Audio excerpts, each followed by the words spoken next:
Bonjour à tous, bienvenue sur ce nouveau type de vidéo, donc style interview. Aujourd'hui on est avec Alexis Allégué qui nous fait l'honneur de nous recevoir à Prague. Alexis, comment ça va? Ça va très bien, merci Arthur. Est-ce que pour commencer tu peux te présenter un petit peu? Ouais, moi c'est Alexis Allégué, j'aurai 29 ans dans quelques jours, le 23 décembre. Et je joue en République tchèque, au FK Jablonec. Ok, et donc si mes souvenirs sont bons, toi t'es pas né en France, c'est ça? Non. T'es né au Cameroun? Non. Et du coup, comment t'as fait pour arriver en France tout simplement? Qu'est-ce qui t'a fait Déjà ma sœur elle voulait me faire venir, mais j'ai eu un tournoi qui a précipité mon arrivée en France. Ok. Du coup, après le tournoi, je suis resté avec ma famille, parce que ma sœur elle était déjà en France, et c'est comme ça que je suis arrivé en France.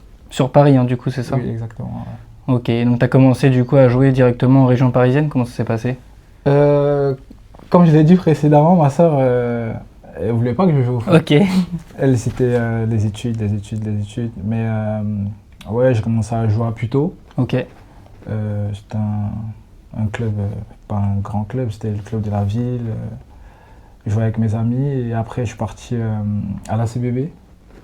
C'est le FSNAC qui m'envoie à la CBB parce qu'il me repère à Puteaux et il m'envoie en sport-études. Et le week-end, je joue avec la CBB. Ok. Boulogne-Billancourt. À quel moment du coup tu passes au FC Nantes et t'arrives à Nantes exactement? Quand j'ai commencé à jouer à Puteaux, il y avait déjà des sollicitations, il y avait des clubs qui me voulaient. Après, j'étais jeune, hein, moi je me rendais pas compte. Ouais, Pour voilà, moi, c'est ça. c'était juste les noms, Nantes, Rennes. Après, j'ai fini par faire le choix de Nantes parce que ma soeur de base, elle m'a dit si tu vas aller dans un club, il faut qu'il y ait le suivi scolaire. Et à Nantes, tout était carré, donc on a fait le choix d'aller à Nantes. Et voilà. Ok, ça marche. Et donc du coup, à Nantes, tu y es resté pas mal de temps, 8 ans je crois, quelque chose comme ça? 8, 9, je sais plus. 8 ou 9 ans, ouais, c'est ça. Et du coup, dans ta formation, dans ta progression, à quel moment tu te dis que le foot ça devient sérieux et que tu veux vraiment faire ton métier? Ça commence à être sérieux dès le début. Ok. Parce que moi, en fait, ça faisait quoi? Ça faisait 2 ans que j'étais en France. Et c'était la première fois que je m'entraînais tous les jours. Ok. Tu te rends compte très vite que si t'es pas bon, il y a une personne qui va prendre ta place. Il y avait déjà cette concurrence. À Paris, c'était pas pareil. À Paris, je jouais tous les week-ends, il n'y avait pas de pression. Pour le plaisir, quoi. Pour le plaisir. Ouais. Et là, au centre de formation, c'est tout le monde qui a envie de réussir. Tu dois montrer que tu es le meilleur pour jouer le week-end. Bon, après, on est là pour la formation. Bien sûr qu'on a du temps de jeu, mais il y a déjà cette concurrence qui est là et tu es obligé d'être sérieux. Ok. Et du coup, c'est à partir de quel moment que tu commences à faire tes premiers entraînements avec les pros? Je sais plus. Des fois, on partait à l'entraînement. On peut t'envoyer comme ça à l'entraînement. Toi, tu as commencé on va dire, à t'entraîner avec les pros, du coup, vers quel âge à peu près? Je pense 16 ans, 16-17 si je ne me trompe pas, 16-17. Après, tu y vas comme ça, une fois, deux fois. Mais quand j'ai vraiment été avec les pros, c'était à la reprise, juste après la saison U19, je crois. On fait les playoffs, ça se passe bien, mais on perd en finale, je crois. Et la saison d'après, je reprends avec les pros, avec Enoch, Amin Harit. Ouais, une grosse génération. Ouais, une grosse. Je pense que la génération 94 était meilleure. 94-95. Ouais, mais c'était une bonne génération. C'était avec les Rongier, Abdoulaye Touré, Oui, etc. franchement, c'était une très très bonne génération, celle-là. Ok, ça marche. Et du coup, quand toi tu montes en pro, même rien que t'entraîner, est-ce que tu vois vraiment une différence avec les U19? Quand tu montes en pro, il y a une grosse différence de rythme, etc. Bien sûr qu'il y a une grosse différence parce que ils vont aussi vite que toi, voire même plus vite que toi. Techniquement, bien sûr, ils sont à l'aise parce que voilà, ils sont déjà installés, ils ont cette facilité-là. Et ouais, ça va plus vite. Et faut voir vite, faut réfléchir très vite. Et oui, il y a une grande différence quand même. Ok. Et si je te dis 4 novembre 2015, est-ce que ça te parle? 4 novembre? Ouais. C'est pas le but à Nice? C'est ton but à Nice, ouais. Donc c'est ta première en Ligue 1, tu marques direct. Qu'est-ce que tu ressens du coup à ce moment-là? Franchement, là, il y a tout qui fuse dans ma tête. Après, je pense évidemment à ma sœur qui a fait beaucoup de sacrifices pour moi, à ma famille. Et franchement, c'est l'un des plus beaux moments de ma carrière. Ok. Voire même le plus beau. Et du coup, tu fais quelques matchs, mais pas tant que ça non plus. Qu'est-ce qui fait du coup que tu n'arrives pas à enchaîner ces matchs-là en Ligue 1? Je pense que j'étais pas très professionnel à l'époque. Ok. Et cette période était un peu compliquée pour moi parce que je partais à l'école, je faisais le stage et je m'entraînais avec les pros. Je dis pas, il y a plein de joueurs qui l'ont fait et qui ont réussi à jouer au très haut niveau. Mais pour moi, c'était difficile parce que en dehors du terrain, j'étais pas rigoureux. Et le fait d'enchaîner les entraînements, aller en stage, aller à l'école, je pense que ça a joué un peu sur mon physique et au final j'ai eu une pubalgie. J'ai forcé parce que voilà, j'étais jeune, je voulais jouer. J'ai forcé et au final, c'est pas passé. Ok. Et ça, comment tu le vis, toi, du coup, d'un jour jouer en Ligue 1, après tu redescends avec les plus jeunes, toi, ça, comment tu le vis, comme une frustration? Non, parce que c'est à toi de prouver à un moment donné, le club a fait sa part. Après, c'est à toi de montrer que tu dois rester là-haut. Je pense qu'à Nantes, c'était pas un manque de qualité, c'était juste un manque de régularité en fait. J'étais pas régulier. Okay. Ça veut dire que je vais revenir avec les pros, je vais me blesser, je vais revenir, je vais me blesser. Et au centre de formation, il y a d'autres jeunes, il y a d'autres joueurs. Si tu n'es pas performant, à un moment donné, il y a des jeunes qui passent devant toi, tout simplement. Ok. Et je reviens juste un petit peu sur ce que tu as dit juste avant par rapport à ta pubalgie, parce que du coup, c'est un peu d'actualité avec Lamine Yamal qui a la même chose, etc. Ça, toi, tu as eu du mal à le vivre aussi en tant que footballeur? C'est vraiment une blessure, on va dire, vraiment contraignante pour un footballeur? Oui, parce que t'arrives. En plus, moi, c'était du côté gauche, vu que je suis gaucher, tu n'arrives pas à frapper, en fait. Tu peux pas frapper. Okay. Il y a des matins, tu te réveilles, tu as grave mal. Pour moi, grâce à Dieu, j'ai jamais eu de croisé ou quoi. Mais pour moi, je pense que c'est l'une des pires blessures, en fait, pour un footballeur. Parce que tu sais pas quand est-ce que ça part, en fait. Ouais, ça part et ça revient. Et t'as pas vraiment de remède miracle pour le soigner, au final? Faire l'opération, comme j'ai fait. Okay. Moi, j'ai tout fait, moi. Tout ce qu'on me demandait de faire à l'époque, je faisais. Mais au final, j'ai fait l'opération et maintenant, ça va mieux. Ok. Et donc du coup, comme on le disait un petit peu, donc tu n'arrives pas à enchaîner en Ligue 1 et après, si je me trompe pas, tu pars à Tours, c'est ça? C'est un prêt du coup? Oui, c'est un prêt. Ok. Oui, je pars à Tours, ça me fait du bien parce que je joue. Je suis parti là-bas pour ça, mais collectivement, ça se passe très mal parce que je pense qu'on descend, je pense. Ouais, c'est ça, c'est l'année de la descente. Ouais. Collectivement, ça se passe mal. Mais ouais, j'ai eu du temps de jeu et franchement, personnellement, ça m'a fait du bien. De jouer, d'enchaîner un petit peu. Parce que exactement. Du coup, vous étiez en quelle division à ce moment-là? National. National, ok. National. Ok. Ouais, et après tout, on a connu, ils ont malheureusement chuté de division en division. Et donc du coup, tu restes 1 an là-bas, c'est ça? C'est ça. Et ensuite, tu reviens au FC Nantes. Mais là, tu comprends que tu n'as plus ta place forcément en pro. Si je ne me trompe pas, tu vas directement en réserve, c'est ça? Oui, je vais avec la réserve. Et moi, je voulais rester, hein. Franchement, je voulais rester parce que j'avais encore des choses à montrer. Mais je pense que c'était le moment de... Tu sens que la page est en train de se tourner avec le FC Nantes, quoi. Il faut trouver un nouveau projet. Et mon agent, à l'époque, me trouve à Rodez. Et franchement, à l'époque, je suis très heureux. Pour moi, je quitte de National pour une Ligue 2. C'est comme mon progrès. Et j'étais vraiment content à l'époque. Ok. Et du coup, Rodez, ça s'est passé comment pour toi là-bas? Très mal. Rodez, ça se passe très mal parce que quand j'arrive, il y a le Covid et le coach, il ne me fait pas jouer. C'était vraiment... Non, Rodez, c'était compliqué. Et du coup, tu dis que le coach, il ne te fait pas jouer. Toi, quand tu arrives, tu as échangé avec le coach auparavant ou pas du tout? Tu étais dans ses plans ou... Je ne sais pas du tout parce que moi, c'est bizarre parce que quand j'arrive à Rodez, moi, je suis un joueur offensif. Dès le premier entraînement, il me met piston gauche. Je sais pas défendre. Qui n'est pas du tout ton poste, ouais. Du coup, je me suis dit, l'agent de l'époque, c'est très bien, il me trouve Rodez, mais pour moi, je suis pas piston. Et je pense que ce coach-là, parce que la saison où je suis en national avec Tours, Rodez, ils sont en national aussi. Okay.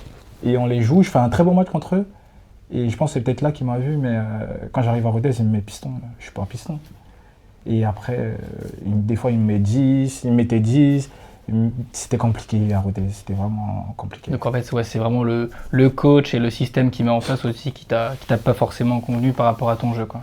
Il y avait le système, mais après, il faut se dire la vérité, je n'étais pas irréprochable non plus parce que je ne faisais pas d'efforts. Okay. Rodez, il venait de monter en Ligue 2 sais très bien comment c'est, il faut défendre. Ah, voilà, Ligue 2, ouais. Pour le maintien, il faut travailler. Et moi, à l'époque, non. C'était le joueur plus technique, voilà, c'est ça, qui se reposait un peu sur ses acquis. C'est ça, exactement. Mais sinon, à ce niveau-là, on ne peut pas jouer pour toi. Ouais, bien sûr. On ne peut pas jouer pour toi parce qu'ils n'ont pas le temps. Ils doivent se maintenir et voilà, il faut travailler, il faut défendre et tout. Et moi, je n'avais pas compris ça à l'époque. Ok, ça marche.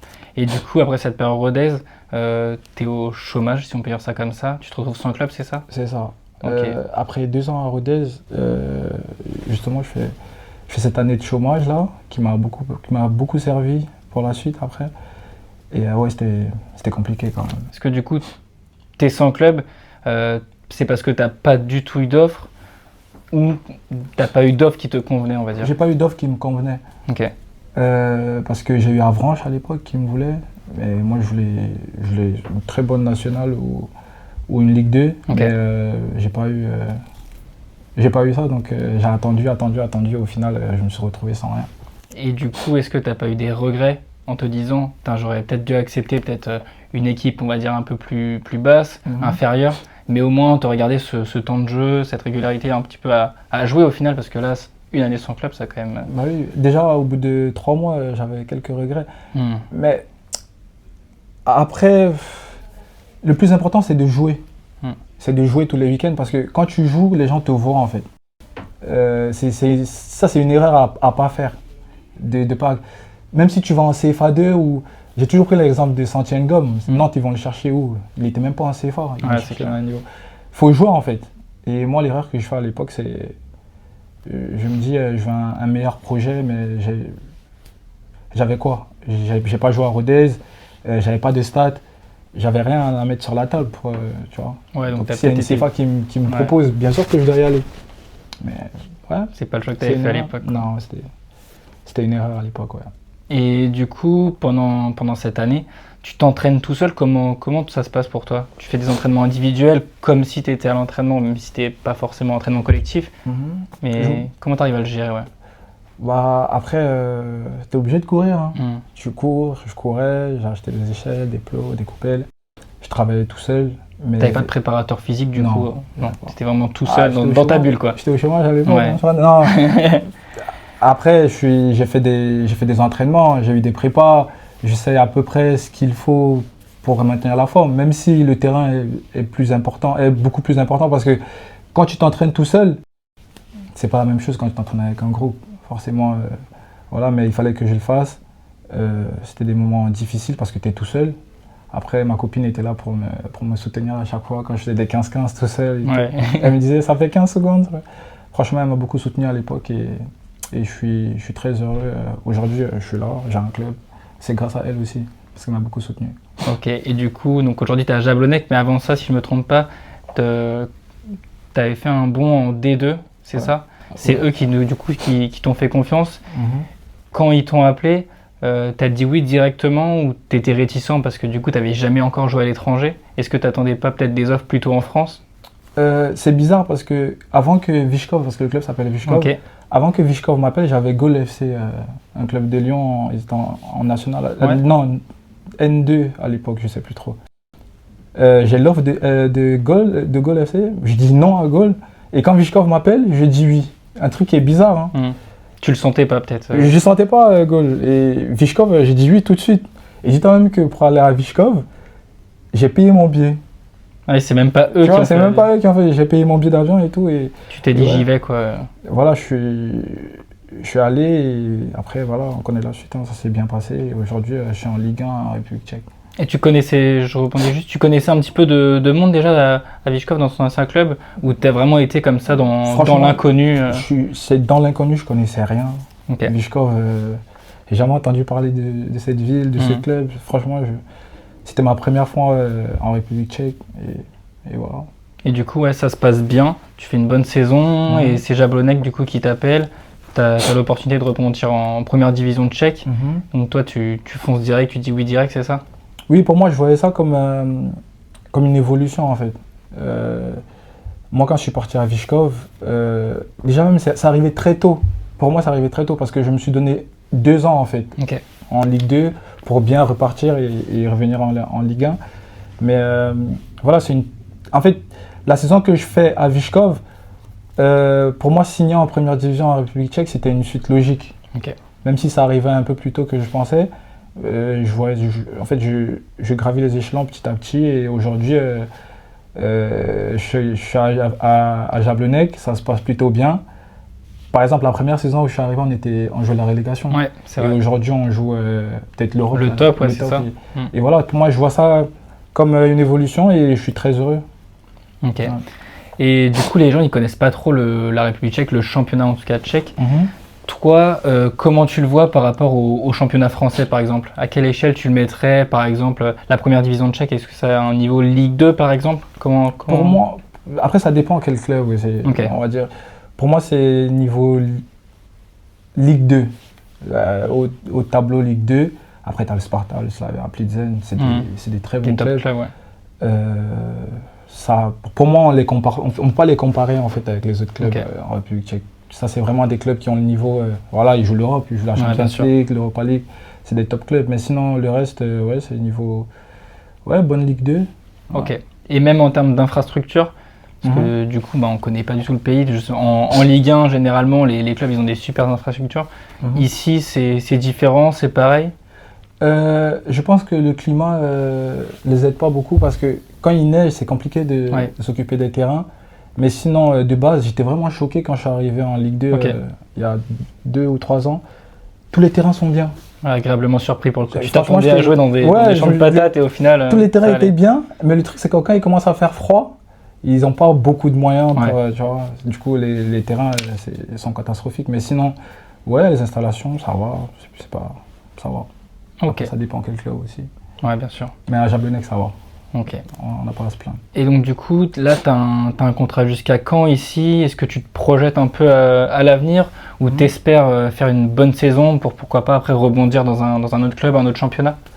Après, là, j'ai prolongé en début de saison jusqu'en 2028. Ok. Mais on ne sait jamais avec le foot. Hein. Bien sûr.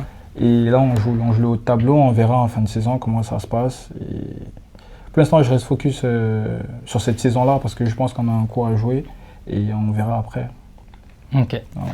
Et donc du coup, si on reprend un petit peu ta carrière sur sa globalité, pardon, aujourd'hui, t'en es fier ou dans un coin de ta tête, t'as quand même ces petits regrets en te disant t'as été formé à Nantes, t'aurais pu jouer en Ligue 1, etc.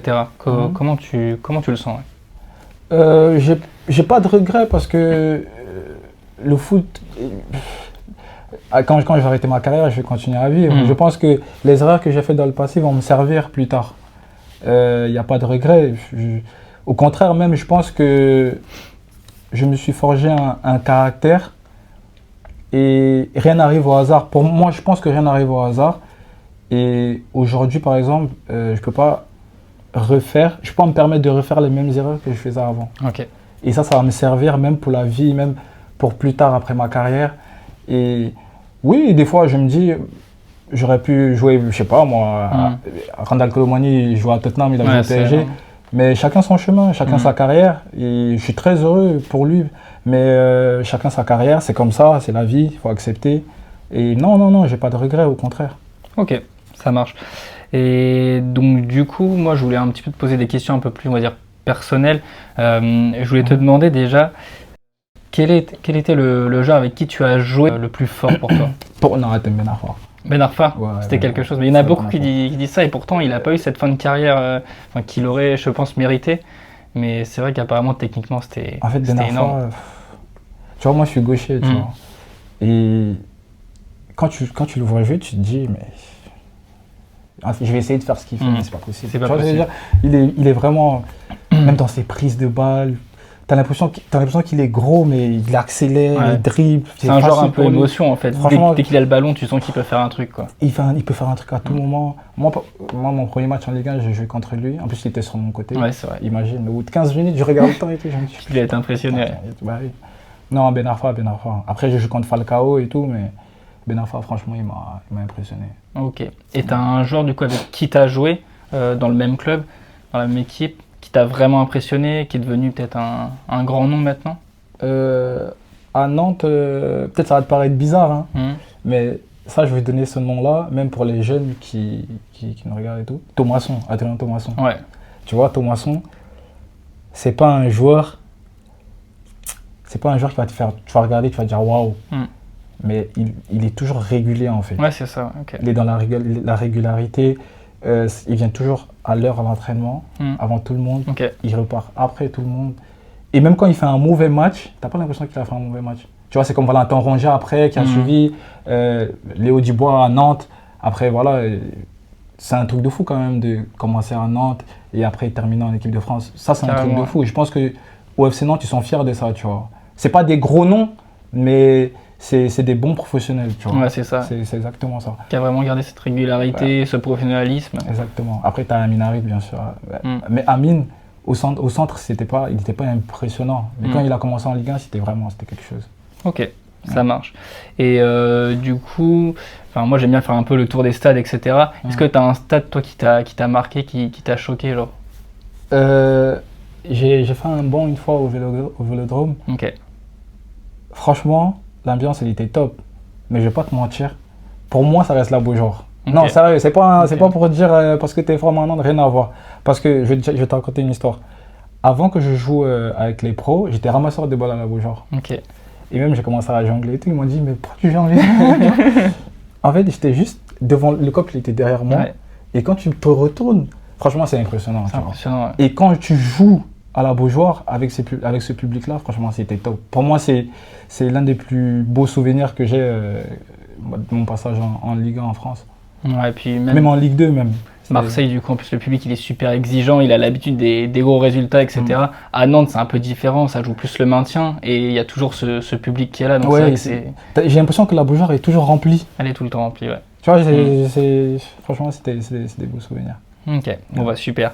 Et du coup, j'ai une autre question. Donc, tu as fait pas mal de coachs. Est-ce que toi, il y a un coach qui t'a vraiment marqué dans sa façon de faire, ou qui t'a vraiment accompagné, peut-être? Je crois que c'était Sergio Conceição, on ouais. l'a eu à Nantes. Il s'appelle Conceição, mais après, je sais pas si c'est quoi son prénom. Après, il est parti à Porto. Sergio Conceição, ouais. Franchement, lui, il m'a choqué quand il arrive à Nantes. Tout le monde le dit, ça. Quand il arrive à Nantes, je pense qu'on n'est pas bien au niveau du classement. Relégable, ouais. Et il arrive, il change tout. Dis-toi, des fois, on arrive le matin et on repartait vers 14h, 15h. Il y a des joueurs qui craquaient. Tu vois, les cadres et tout, ils pètent un câble. Ouais, on a des familles et tout. Il dit, je m'en fous. Vous vous entraînez, c'est votre travail. Et au final, ça lui a donné raison parce que je pense qu'on finit très bien. Et après, il part à Porto, non? Exactement. Vous finissez à quelques points de l'Europe, si je me souviens bien. Et après, lui, du coup, il part. Mais c'est vrai que c'est 6 mois.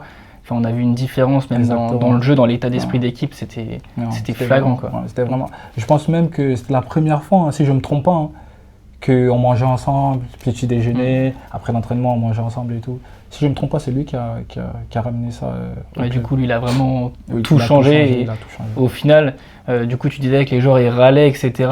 Mais est-ce que c'était pas un mal pour un bien quand on voit comment vous avez fini la saison? Bah, totalement, parce que en fait, si la position où on était à l'époque, si tu travailles pas, ben t'as pas de résultat. Il fallait passer par là, en fait. Okay. Et ça, il a réussi à le faire et tout le monde a adhéré à ça au final. Et on a vu la fin de saison, ça s'est très bien passé après. Ok. Et du coup, si on sort un petit peu du foot quelques petits instants, si je te dis que tu n'étais pas devenu footballeur, est-ce que tu avais un métier de rêve quand tu étais petit? Franchement, je sais pas. Moi, j'ai toujours aimé le foot. Ok. Dis-toi même que après l'entraînement, quand je rentre chez moi, je joue qu'à FIFA. Tu vois, Club Pro, tout ça. Le foot, c'est tout pour moi. Le foot, c'est... Ok. Après... Donc, t'as pas eu le temps forcément aussi de penser forcément à autre chose, quoi. Après, là, je commence à penser petit à petit au futur. Okay. J'ai quelques petits projets. Mais ouais, pour l'instant, c'est que le foot. Même ma copine, on parle que du foot. On aime les mêmes choses, en fait. Okay. C'est pas foot, c'est la musique, mais on parle tout le temps de foot. Et du coup, tu dis que tu commences déjà à réfléchir du coup à ton après-carrière. Tu as déjà des idées en tête. C'est toujours dans le domaine du foot ou c'est vraiment autre chose pour le coup? Non, parce qu'en vrai, après ma carrière, j'aime le foot. J'adore le foot, mais après ma carrière, je vais quitter ce monde. Parce que c'est beaucoup de sacrifices aussi et peut-être qu'au bout d'un moment, tu veux couper tout ça. Oui, et puis même les gens, des fois, dans le foot, il y a des gens, tu te dis, c'est mieux. Non, après ma carrière, non. Je vais quitter le monde du foot parce que, voilà. Ok. C'est un choix personnel. Ok. Et si est-ce que déjà tu as un modèle dans le foot, je dis n'importe quoi, Cristiano Ronaldo, etc. Un exemple, t'en as un ou pas? J'adore Neymar, Ok. parce que c'est un dribbleur, mais Messi. Messi. Messi, parce que Messi. Donc t'es plus un pro Messi, pro Barça. Oui, Barcelonais à vie. Mince. Mais Barcelonais à vie, mais Messi, il n'y a pas mieux. Pas mieux. Ok. Pas mieux. Et du coup, pour conclure un petit peu, si tu devais décrire ton plus beau souvenir sur un terrain, est-ce que du coup c'est ton but à Nice ou t'en as un autre? Moi, premièrement, c'est mon but à Nice. Et c'est ma première fois de jouer à la Beaujoire. Ok. Parce que comme je t'ai dit, quand j'étais ramasseur de balles, je me disais... Si un jour. non, je me disais même pas si un jour. Je me disais, j'attends le moment où je vais jouer. Ouais, non. Qu'est-ce que ça fait? Parce que comme je t'ai dit, j'étais juste devant le COP, tu vois. Et je me disais, qu'est-ce que ça fait d'être sur le terrain et il y a ce public-là, en fait. Après, j'étais jeune, j'avais quoi, 15 ans, je pense. Et ouais, franchement, jouer à la Beaujoire, c'était top. C'était top. Ok. Et du coup, pour finir, si tu as un conseil à donner aux jeunes qui ont envie de devenir pro, ça serait quoi? Déjà, de 1, pas négliger les études. Toujours important. C'est très important, ça. Travailler, gagner du temps, parce qu'il y a plein de jeunes qui pensent qu'ils ont du talent, mais le talent, c'est... Il n'y a pas que ça. Il faut travailler, et parce qu'un moins talentueux peut te rattraper, en fait, toi le talentueux. Tu vois. Oui, c'est pas forcément au final en plus les meilleurs qui percent. On Ben envoie en centre de formation, ils sont super techniques, tu te dis mais eux c'est sûr ils vont finir dans des top clubs et au final c'est pas eux qui... Exactement. Qui donc il faut gagner du temps, travailler, être rigoureux et voilà, croire en soi. Ok. Et ben en tout cas merci beaucoup de nous avoir accueillis à Prague, c'est très gentil. Du coup, t'es mon premier sur cette chaîne. Ah ouais, c'est vrai? T'es mon premier, ouais. Avec plaisir, avec plaisir. Donc, quand tu veux, il n'y a pas de souci. Un grand merci à toi. Merci à vous aussi d'avoir suivi la vidéo. Il y en aura d'autres qui vont suivre. Et puis, moi, je vous dis à très bientôt. Ciao.